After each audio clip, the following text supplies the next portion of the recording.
کہ اللہ پاک نے یہ مہینہ ہمیں نصیب فرمایا، ہمیں چاہیے کہ اس مہینے میں زیادہ سے زیادہ اللہ رب العزت کی عبادت کریں، روزے رکھیں۔ لیکن بہت سے ایسے بھی ہمارے بھائی ہیں کہ یہ مہینہ انہیں نصیب ہوا لیکن پھر بھی اس مہینے میں بھی وہ روزے نہیں رکھتے ہیں، عبادت نہیں کرتے ہیں۔ خود بھی روزہ رکھیں اور اپنے بچوں کو بھی روزہ رکھوائیں۔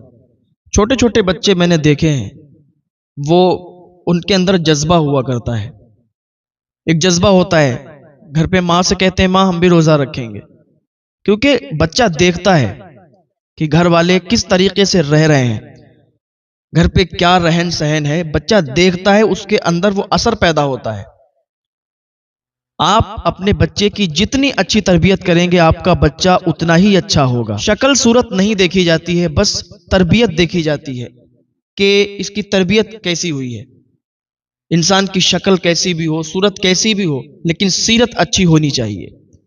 تو اگر گھر کا ماحول اچھا ہوگا تو بچے بھی اچھے ہوں گے۔ بہت سے بچے میں نے دیکھے ہیں وہ کہتے ہیں کہ میں روزہ ہوں، میں روزے سے ہوں، چھوٹے چھوٹے بچے ہوتے ہیں۔ اگر گھر والے منع بھی کرتے ہیں کہ بیٹا نہیں، تم پر روزہ ابھی فرض نہیں ہے، تم روزہ نہیں رکھنا، وہ کہتے ہیں نہیں نہیں ہمیں روزہ رکھنا ہے، تو ماں ان کو تسلی دیتی ہے، کہتی ایک داڑھ سے رکھ لو۔ یہ جذبہ ہوا کرتا ہے ان بچوں کے اندر، گھر والوں کو دیکھ دیکھ کر ان پہ جذبہ چڑھتا ہے اور وہ بھی روزہ رکھنے کی تمنا کرتے ہیں۔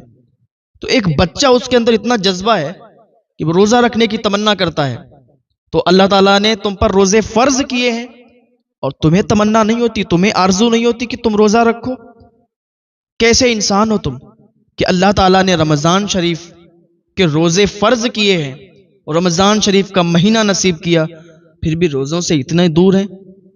ارے پتہ ہے، معلوم ہے کہ روزی کمانے کے لیے کام کرتے ہیں آپ اپنا گھر چلانے کے لیے، سب سے پہلے اللہ کی عبادت ہے۔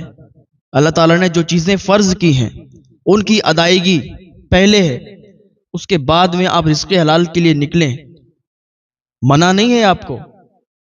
اور اگر اللہ رب العزت نے جو چیزیں فرض کی ہیں ان کی ادائیگی آپ پہلے کریں گے، اس کے بعد رزق حلال کے لیے نکلیں گے، اللہ تعالیٰ آپ کے رزق میں بہت زیادہ برکتیں عطا فرمائے گا، بہت زیادہ برکتیں عطا فرمائے گا۔ تو اس دور میں ہمیں ضرورت ہے کہ اپنے بچوں کو ہم علم دین سکھائیں، اپنے بچوں کی تربیت اچھی کریں۔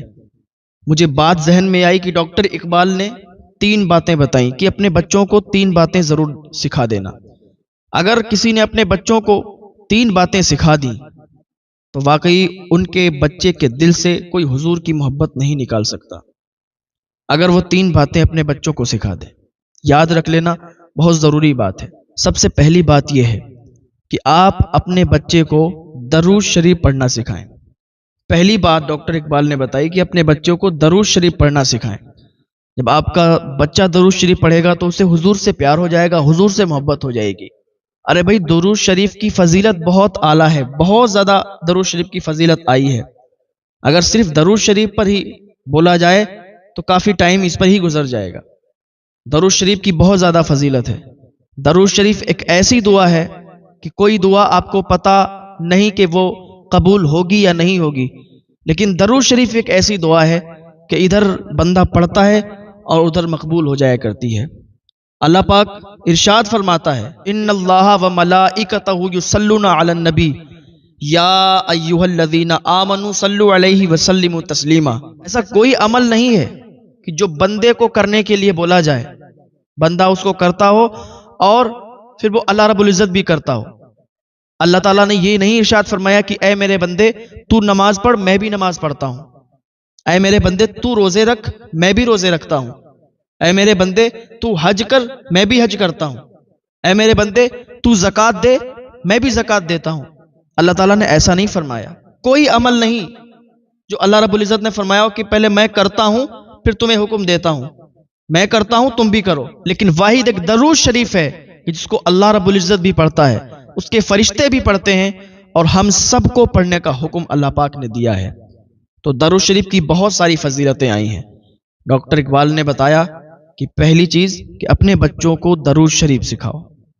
دوسری چیز کیا ہے کہ اپنے بچوں کو سیرت مصطفیٰ پڑھاؤ، اپنے بچوں کو سیرت مصطفیٰ سکھاؤ۔ تو آپ کا بچہ چھوٹا ہے، آپ اس کی تربیت کر رہے ہیں، اس کو سمجھا رہے ہیں، اس کو بتا رہے ہیں، آپ کا بچہ آپ کے پاس بیٹھتا ہے، آپ کے پاس لیٹتا ہے، تو لیٹتے ٹائم، بیٹھتے ٹائم، خالی ٹائم آپ اس کو سیرت مصطفیٰ سکھاؤ، سیرت مصطفیٰ پڑھاؤ، اسے پڑھ پڑھ کے سناؤ کہ حضور کیسے چلتے تھے، حضور کیسے کھاتے تھے، حضور کا رہنے سہنے کا طریقہ کیا تھا۔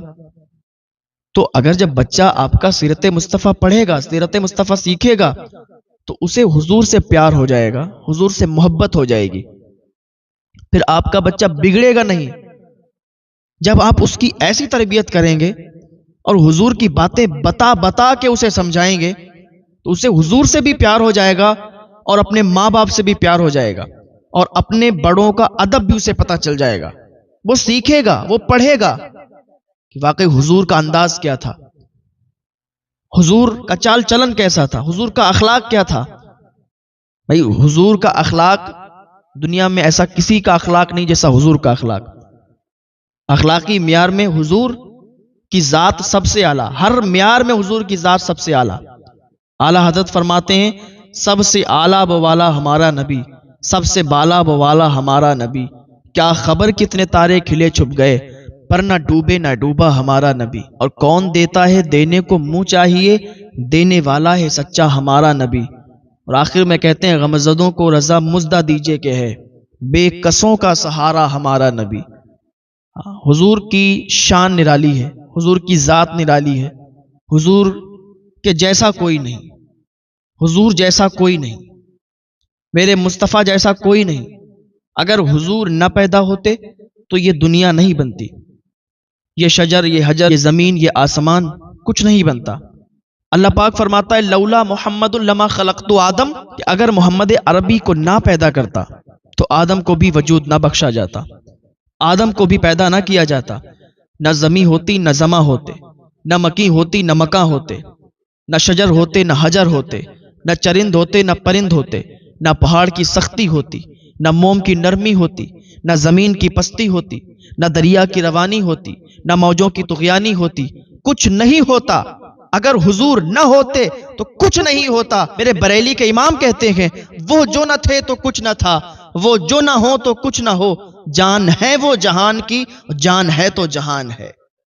حضور نہ ہوتے تو پھر کچھ نہیں ہوتا۔ یہ ساری چیزیں حضور کے صدقے میں بنی ہیں۔ حضور ہیں تو ساری چیزیں ہیں، حضور نہ ہوتے تو پھر کچھ نہیں ہوتا۔ تو پتہ چلا کہ اپنے بچے کو حضور کی سیرت سکھائیں، حضور کی سیرت پڑھائیں تاکہ اسے حضور سے پیار ہو جائے، اور جب اسے حضور سے پیار ہوگا تو وہ اپنے ماں باپ کا بھی فرما بردار ہوگا، اپنے سے بڑوں کا بھی ادب کرے گا۔ جب حضور کی سیرت پڑھے گا، حضور کی سیرت سیکھے گا۔ ہاں اسے پڑھ پڑھ کے بتائیں کہ حضور کے صحابی ایسے گزرے ہیں کہ حضرت بلال جب امیہ کے غلام تھے تو آٹا پیستے تھے، تو امیہ بہت ظلم کیا کرتا تھا۔ حضرت بلال کے پاس اوڑھنے کا کوئی سامان نہیں تھا، کوئی کمبل نہیں تھا، اور چکی پیس رہے تھے، آٹا پیس رہے تھے، چکی چلا رہے تھے۔ حضور صلی اللہ تعالیٰ علیہ وسلم کا ادھر سے گزر ہوا، ارے یہ اپنے بچوں کو بتائیں، یہ اپنے بچوں کو بتائیں تاکہ انہیں حضور سے پیار ہو، انہیں حضور سے محبت ہو۔ حضور جا رہے تھے اور حضرت بلال ابھی امیہ کے غلام، اور امیہ ان پر ظلم کر رہا ہے۔ سردی کا ماحول ہے، سردی کا زمانہ ہے، ٹھنڈ کا موسم ہے، اور ان کے جسم پر بھرپور کپڑے بھی نہیں ہیں، ان کے پاس کمبل بھی نہیں، ٹھٹر رہے ہیں اور چکی چلا رہے ہیں۔ غلام ہے نا، چکی چلا رہے ہیں، آٹا پیس رہے ہیں۔ حضور پاک صلی اللہ تعالیٰ علیہ وسلم کی وہ ذات ہے کہ اپنے تو اپنے ہیں، بیگانے بھی جب آپ کے پاس آتے ہیں تو آپ ان کی مدد کے لیے آگے بڑھتے ہیں۔ حضور پاک صلی اللہ تعالیٰ علیہ وسلم نے بلال کو دیکھا، جب ادھر سے آپ گزرے بلال کو دیکھا کہ بلال چکی چلا رہے ہیں اور موسم ہے ٹھنڈ کا، سردی لگ رہی ہے، ٹھٹر رہے ہیں۔ حضور پاک صلی اللہ تعالیٰ علیہ وسلم آگے بڑھے اور بلال کی طرف جا کے کہا کہ تم چکی چلا رہے ہو، اتنی سردی ہے، تمہارے جسم پر کوئی کپڑا بھی ٹھنڈ والا موجود نہیں ہے، تم ٹھنڈ میں سردی میں ٹھٹر رہے ہو۔ حضور پاک صلی اللہ تعالیٰ علیہ وسلم نے فرمایا کہ تم جاؤ، تمہارے بدلے میں چکی پیستا ہوں، تمہارے بدلے میں ادھر کام کرتا ہوں۔ حضور نے اپنا کمبل اتارا اور بلال کو دے دیا، بلال کو اڑا دیا، بلال چلے گئے۔ حضور نے چکی چلائی، آٹا پیسا۔ یہ حضور کا اخلاق، حضور کا اخلاقی معیار ہے، یہ حضور کی ذات ہے کہ آپ اپنوں ہی کے لیے نہیں بلکہ بیگانوں کے لیے بھی رحمت ہیں، ساری کائنات کے لیے رحمت ہیں، سارے جہان کے لیے رحمت ہیں۔